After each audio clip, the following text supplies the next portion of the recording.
Labvakar, dārgie draugi! Sākam kārtējo pārskatu par karu Ukrainā. Šodien, kā parasti, pastāstīšu par notikumiem brīvdienās un iztaisīšu nelielu kopsavilkumu par pagājušo nedēļu. Un tad divas svarīgākās lietas pirmais ir viltus trauksme Sumi virzienā, kas ir laba ziņa. Nu, diemžēl ir problēmas Pakrovskas virzienā, un tur Krievijas armijas virzība uz priekšu turpinās. Un šeit jūs redzat fotogrāfiju 8 Ukrainas karavīru, viena nodaļa. Kāpēc viņi ir šeit? Nu, tāpēc, ka viņi ir paveikuši kaut ko apbrīnojamu šajā karā, un par to tad es arī pastāstīšu tad, kad mēs nonāksim līdz Časivjara virzienam. Sākam kā parasti ar laika apstākļiem.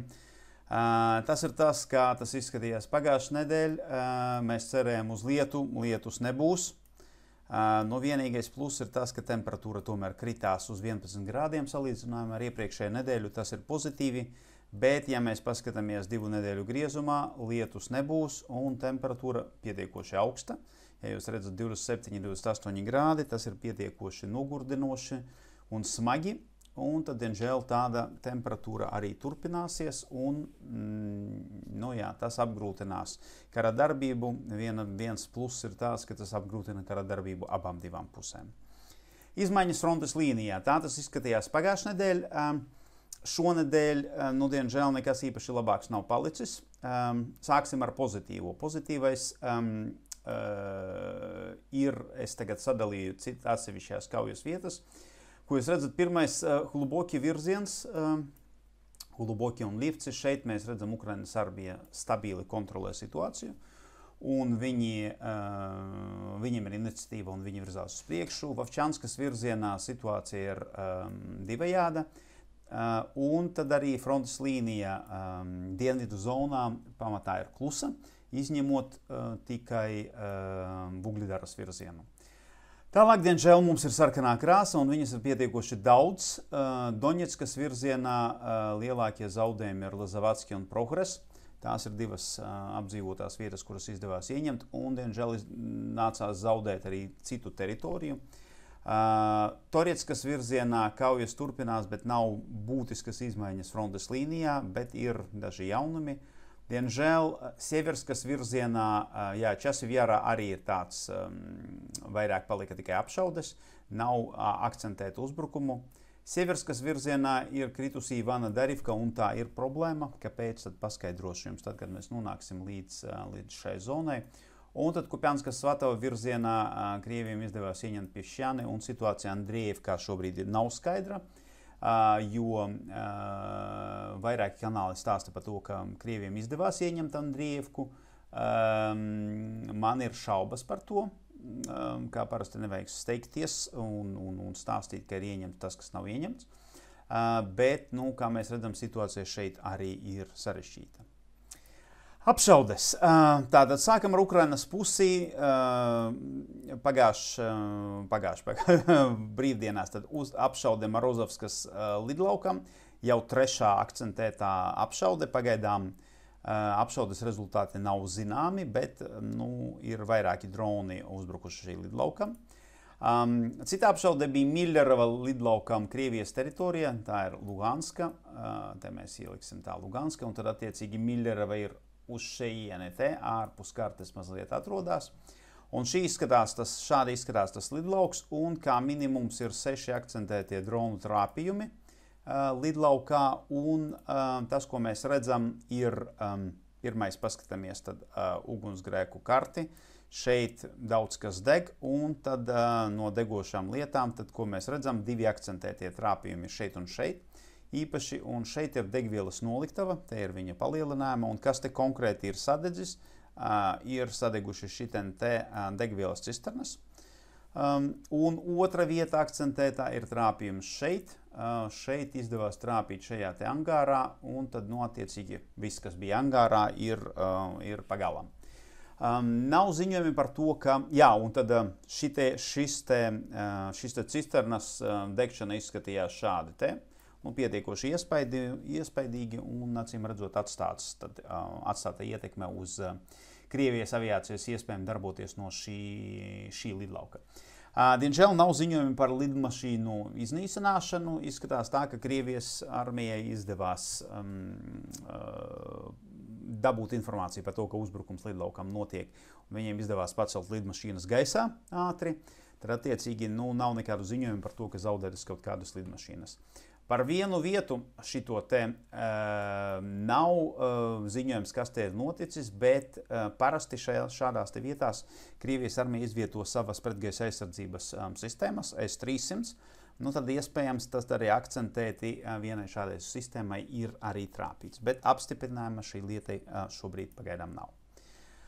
Krievijas puses apšaudes, tātad Ukraina ziņo 35 no 39 droniem notriekti, tomēr ir informācija, ka Nižinā, Konotopā un Mirgaradā ir trāpīts enerģētikas sistēmas objektiem.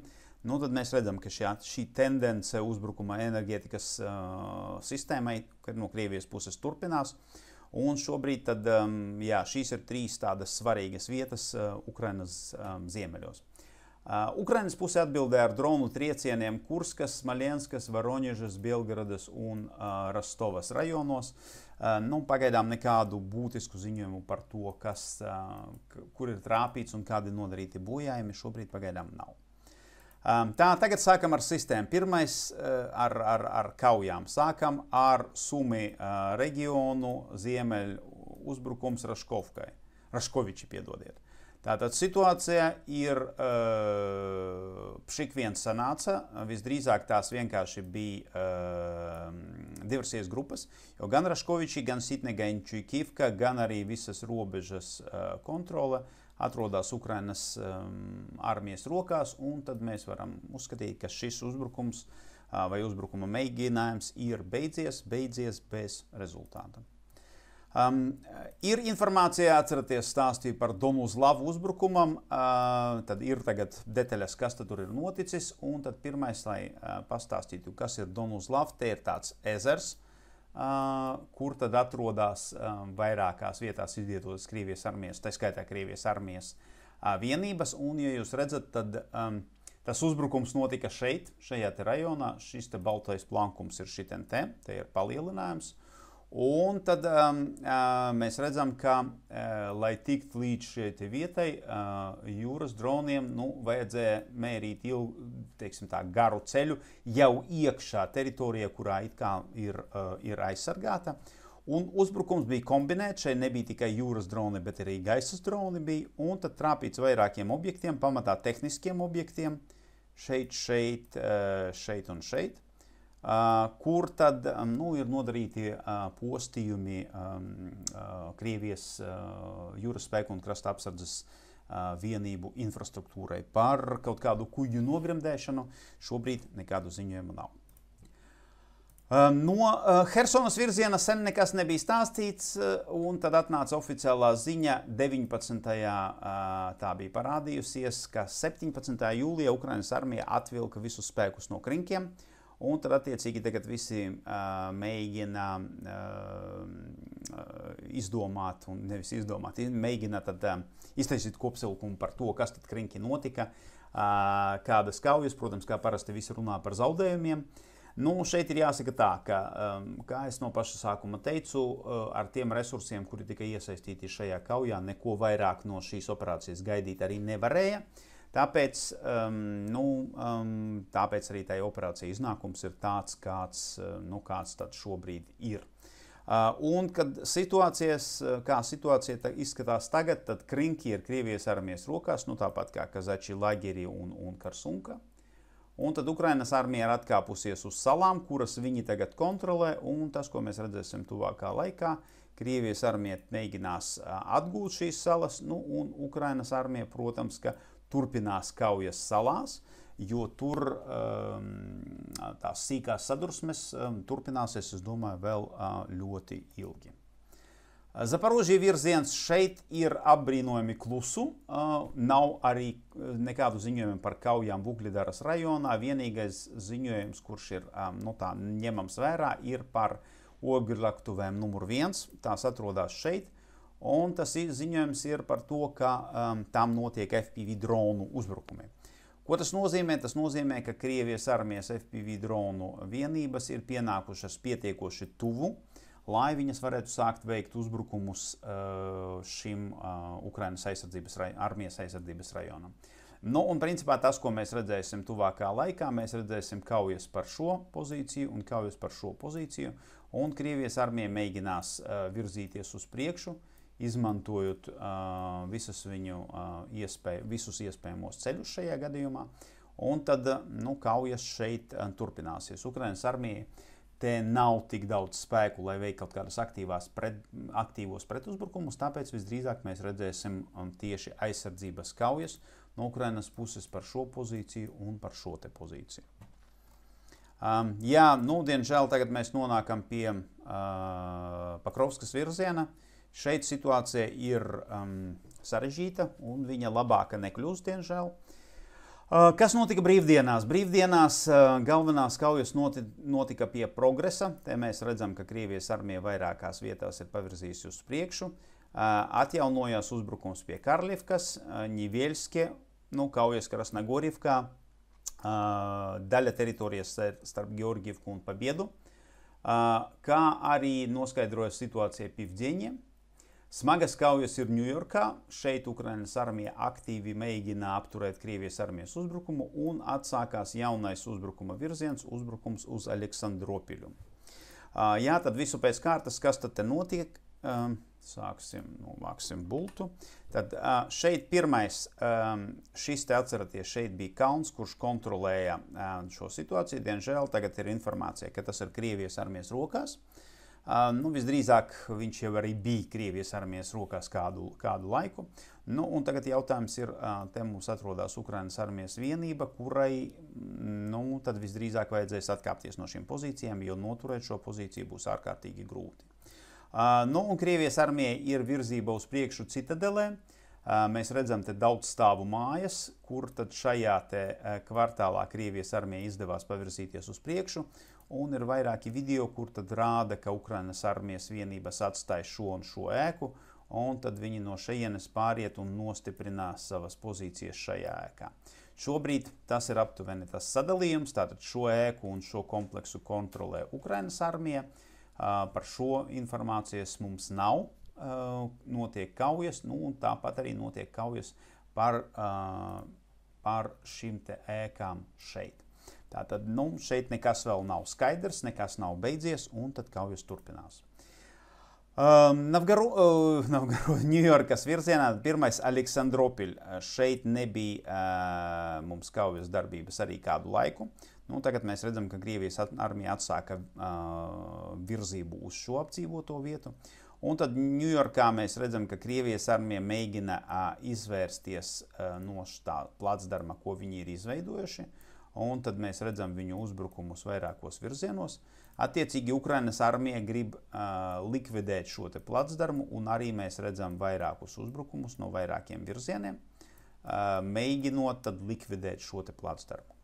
Kritiska situācija ir izveidojusies šajā te kabatā, jo, ja mēs un te pēc informācijas atrodas līdz 2 bataljoniem Ukrainas armijas, un tā situācija ir tāda, ka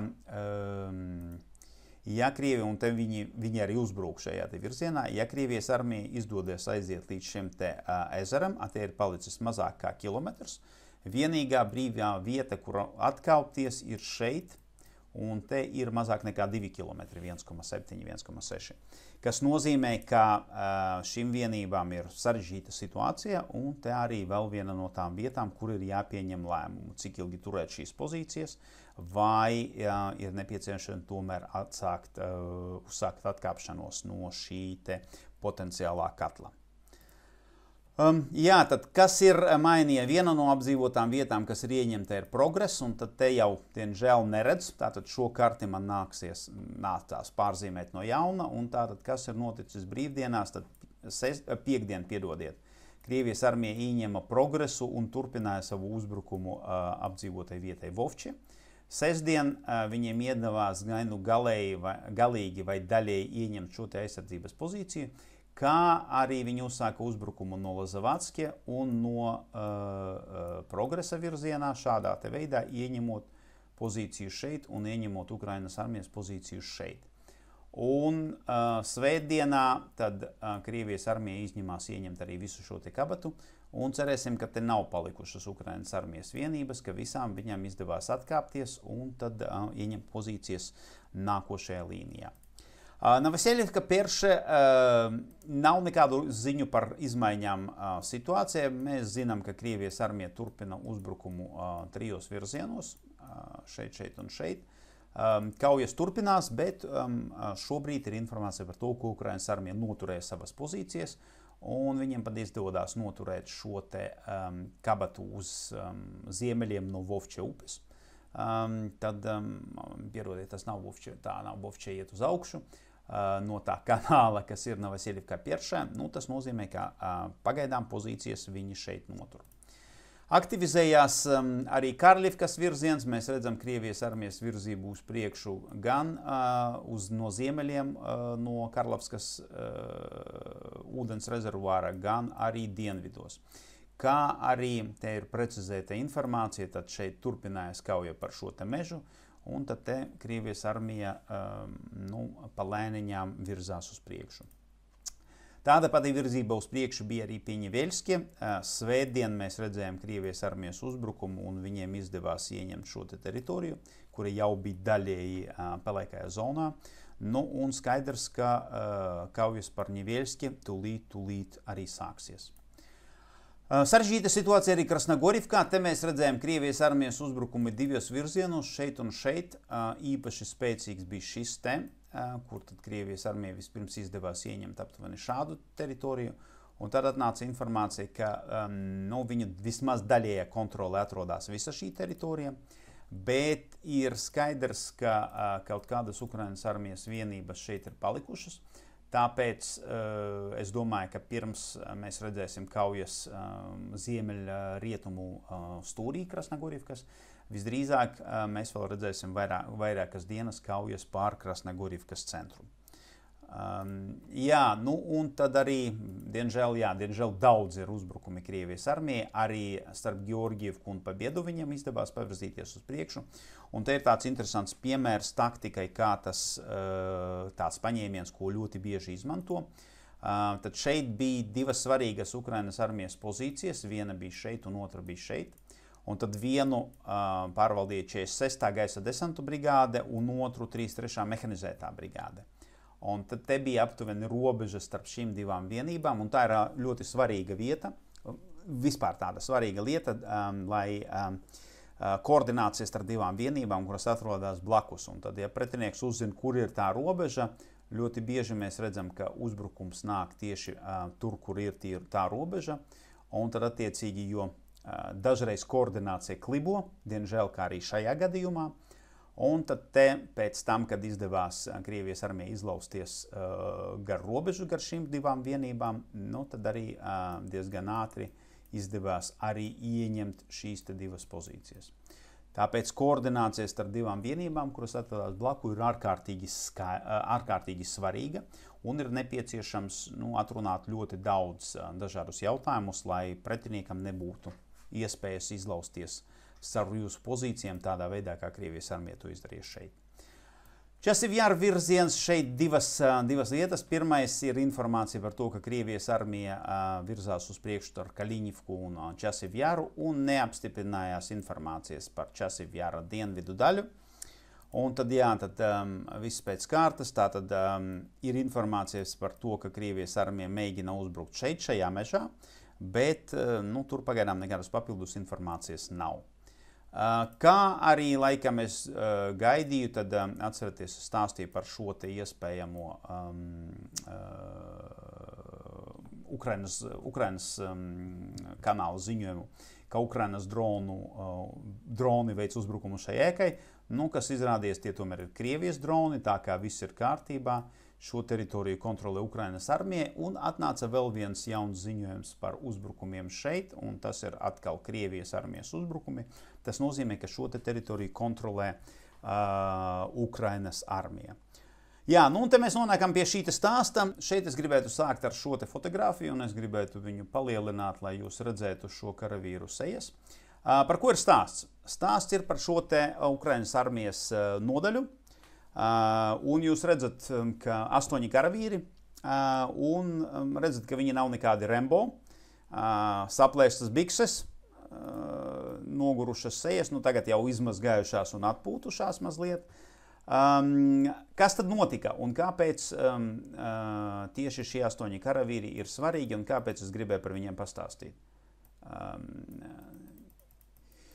Situācija bija tāda, šī nodaļa no 8 karavīriem turēja savas pozīcijas šeit mežā starp Kaļiņivku un Kanālu rajonu. Viņiem bija savs ierakums, sava pozīcija, un ļoti ilgu laiku viņi bija atgriezti no saviem galvenajiem spēkiem. Neviens pie viņiem klāt nevarēja piekļūt. Pārapgāde notika ar dronu palīdzību, bet šie karavīri, tagad iedomājieties, turēja šo pozīciju 70 dienas. Krievijas armija viņam uzbruka no fronta, uzbrukuma no ziemeļiem, uzbruka no dienvidiem, bet viņi kā turēja savu pozīciju, tā arī noturēja. Līdz brīdim, kad atnāca pavēle atkāpties, un viņi atkāpās no savas pozīcijas. Mēs redzam, neviens no viņiem neizskatās kā Rembo vai speciālo spēku karavīrs. Tie ir vienkārši Ukrainas pilsoņi, kurie paņēma ieročus rokās un aizstāv savu dzimteni. Un aizstāv ļoti labi, jo viņi ļoti veiksmīgi izpildīja savu uzdevumu un iedomājieties, 70 dienas, vairāk kā 2 mēnešus būs atrautiem no saviem galvenajiem spēkiem un turpināt izpildīt savu uzdevumu. Tam ir vajadzīga gan drosme, gan izturība, kura šitiem 8 karavīriem noteikti ir. Nevaru, protams, apgalvot, ka tā ir precīzi šī nodaļa. Ļoti bieži mums dažādus cilvēkus taisa par varoņiem karā, bet to, ka Ukrainas armijā tāda nodaļa ir, kura karoja šajā mežā ilgāku laiku, tā gan ir patiesībā. Tātad, gods un slava karavīriem. Situācija Sieverskas virzienā. Šeit, diemžēl, ir slikta ziņa. Pirmais, Bielogorivkā, Verkhnekamianskā turpinās kaujas, bet šeit nekādu izmaiņu nav. Izmaiņas, diemžēl, ir Ivanodarivkā un Perieziņē pie Razdolivkas. Un galvenā ziņa, protams, nāk no Ivanodarivkas. Un ne, šis sarkanais bumbulis nav mākslīgi uzzīmēt tik liels. Tā ir patiešām tā teritorija, ko Ukrainas armija nenoturēja šajā virzienā. Šis tā izskatās lielajā kartē, un ja mēs atceramies, tad kaujas par Spirne gāja aptuveni 2 gadus, kamēr Krievijas armija ieņēma šo te apdzīvoto vietu. Un vispār šis te viss virziens, Spirne, Ivanodarivka un Vujemka, bija 3 tādi lielie stūrakmeņi. Ivanodarivka krita vienā dienā, un arī nākošajā, pareizāk sakot, tās pašas dienas nogalē Krievijas armija veica vēl vienu uzbrukumu un pavirzījās uz priekšu vēl tālāk. Tāpat tajā pašā dienā, tas bija piekdien, apstiprinājās informācijas, ka Krievijas armija izdevās ieņemt Ukrainas aizsardzības pozīcijas šeit. Visdrīzāk viņas jau bija uz to brīdi atstātas. Kāpēc Ivanodarivkas krišana ir slikti? Pirmkārt, tāpēc, ka šīs 3 apdzīvotās vietas bija tas pamats Sieverskas aizsardzībā šajā virzienā. Ko mēs redzēsim tūlīt? Mēs redzēsim, protams, ka uzbrukumu Vujemkai, un mēs redzēsim uzbrukumu Vujemkai no vairākiem virzieniem, un tad šī pozīcija nonāk diezgan problematiskā situācijā. Protams, tas viss ies kopā ar uzbrukumu Verkhnekamianski un kaujas darbībai turpināšanai pie Fjodorovkas un Berieziņa. Vēl viena sliktā lieta ir tāda, ka līdz ar Ivanodarivku ieņemšanu līdz Sieverskam palika 6,6 km, kas nozīmē, tagad Sieversku Krievijas armija varēs apšaudīt ne tikai ar droniem un raķetēm, bet arī visa veida artilērija varēs sasniegt šīs te pozīcijas, un tas būtiski pasliktina situāciju šajā virzienā. Diemžēl šeit nekas īpaši iepriecinoši nenotika. Limanas virziens, šeit mēs redzam izmaiņas Ukrainas armijā, kā jau vairākas laikam nedēļas garumā veiksmīgi šiverēs ir Brjankas mežā, te karo 12. atsevišķajā brigāde no Azov formējuma ļoti veiksmīgi. Tad atsākās kaujas Ņevski un, diemžēl, ir arī negatīvas ziņas no Makievkas. Ir vēl viena ziņa, par ko es gribēju pastāstīt, ir vienmēr, kad noskan divi nosaukumi, ja jūs laikam skatījāties tās lielās kartes manas. Divas vietas, kuras ir atzīmētas kartēs, ir Pakrovska un Barvienkava. Un katru reizi, kad skan šie nosaukumi ziņojumos, tas tādus zināmu satraukumu rada. Un tad, kur ir Barvienkava, tad ātri parādīšu Dovigiņķe Kuruļka. Dovigiņķe Kuruļka, tas nozīmē Barvienkava ir šitien te uz leju. Tā ir lielā dzelzceļa stacija, kur tad Krievijas armija veica 3 Iskanderu triecienus pa Ukrainas armijas ešaloniem, kas tur bija kas piegādāja, pārvietoja kaut kāda veida vienības. Protams, ka Krievijas armija stāsta, ka savā ziņojumā, ka tur 240 karavīri nogalināti, 30 tehnikas vienības iznīcinātas. Nē, neko tādu mēs pateikt nevaram, jo tas video kvalitāte ir tāda, ka vienīgais, ko mēs varam saprast, ka pa kaut kādu dzelzceļa sastāvu ir trāpīts, bet to, kādi te nodarīti zaudējumi, protams, to mēs nezinām. Bet, kā es saku, tie divi nosaukumi, Pakrovska un Barvienkava, ir ārkārtīgi svarīgi, jo šīs divas pozīcijas ir atslēga visam karam Daņetskas virzienā. Tagad detaļas. Tātad pie Ņevskie mēs redzam pēc veiksmīgām darbībām pie Makievkas, atceraties, centrā Krievijas armija uzbrukumi neizdevās. Tagad mēs redzam, viņi atsāka savas darbības ziemeļos, Makievka, Ņevskie. Attiecīgi Ukrainas armija, kā es jau teicu, 12. brigāde veiksmīgi darbojas šeit. Viņiem izdevās pavirzīties šeit tā upīte, Sieverskī Daņets met vairākus līkločus, un tad vairāka teritorijas ir pārgājis šīs te brigādes kontrolē. Un redzat, ka te jau vairākas jau mēnešus šī gadījumā jāsaka, viņi darbojas diezgan veiksmīgi, un tad vairākas teritorijas viņiem izdevies pārņemt savā kontrolē. Kupianskas virziens šeit ir izmaiņas pie Siņķivkas, Petropavļivkas, diemžēl Pišķane ir ieņemta, Andrievka un Makievka te arī ir sarežģītās kaujas. Pie Siņķivkas Krievijas armija izdevās pavirzīties uz priekšu un ieņemt krustojumu šeit, bet nav īpaši par to jāuztraucās vismaz pagaidām, jo to krustojumu Krievijas armija jau bija ieņēmuši 101 reizi. Un visu laiku viņiem nācās atkāpties atpakaļ. Pie Pišķane arī ir tur informācija, ka līdz galam varbūt vēl nav ieņemta, bet šeit ir jāsaka tā, ka situācija ir ārkārtīgi sarežģīta.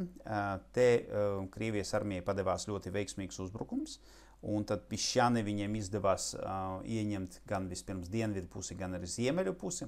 Un galvenā problēma ir tāda, ka nākošā Ukraiņu aizsardzības līnija ir šeit, pie Oskolu upes. Tad šeit mums ir lielais tukšums. Vienīgais Ukrainas armijas pozīcijas ir pie Stjepavas Novasiolkas, pie otra Pišķane un šitien te augstienies pie Tabaevkas. Un tagad šīs te pozīcijas ieņemšana uzreiz momentāli apdraudēs šo te, it kā šobrīd stipro aizsardzības pozīciju. Jo nākošais, ko mēs redzēsim, protams, ka tas būs uzbrukums Stjepava Novasiolivkai.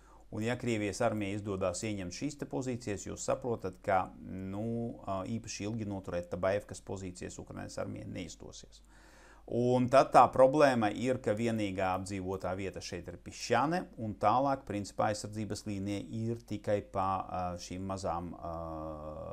maziem ciemiem, mazām pilsētiņām gar Oskolu upi. Šis arī ir diezgan neveiksmīga darbība šajā virzienā. Pie Andrievkas vairāki avoti ziņoja, ka Krievijas armija izdevās ieņemt Andrievku, tomēr nav nekāda apstiprinājuma tam. Tāpēc šo teritoriju atstāsim pelēkajā zonā un tad paskatīsimies, kā situācija šeit mainīsies nākošajās dienās.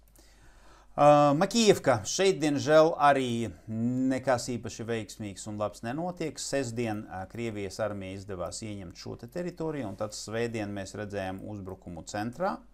Un tiek arī ziņots, ka Krievijas armija izdevās pārcelties pāri Žeribets upei, un viņi tad operēja jau Žeribets upes rietumu krastā. Šī teritorija apstiprinājuma nav, tas ir tikai atsevišķie ziņojumi, bet, nu, kā mēs redzam, kā arī nav patiesībā ar geolokācijas par centra ieņemšanu. Bet tendence šeit viennozīmīgi ir, diemžēl, negatīva, un tad arī šeit Ukrainas armija ir vajadzīgi pastiprinājumi, lai viņi varētu tikt galā ar Krievijas armijas uzbrukumiem. Harkivas virziens, te mēs redzam pie Gluboki ir Ukrainas armijas dominance, tas pats notiek arī pie Staricas. Pie Vovčanskas vēl joprojām neko skaidri pateikt nevar, vienīgais to, ka smagas kaujas te notiek, un tās neapstājās ne uz sekundi. Pie Gluboki situācija ir tāda, ka Ukrainas armija mēģina turpināt uzbrukumus uz ziemeļiem, un tika ziņots, ka viņiem vienai no vienībai izdevās forsēt šo te ūdens krātuvi un pārcelties šeit, un tad mēģināja viņi attīstīt uzbrukumu tālāk.